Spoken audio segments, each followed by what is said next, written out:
चाहे पवन जी, चाहे खेसारी जी, चाहे मैं बड़ा, अभी भी गायके बने रहोगे।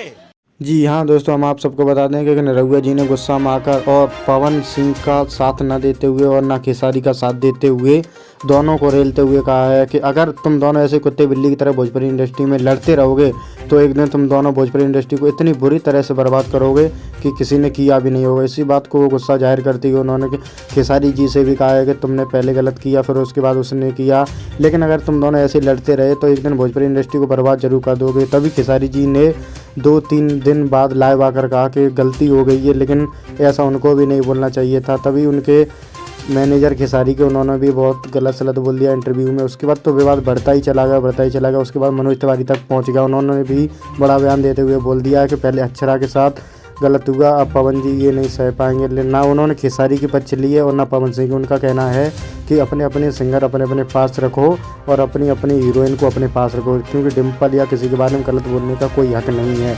तो दोस्तों, अगर आप लोग हमारे चैनल पर आए हैं तो पवन खेसारी की न्यूज़ के लिए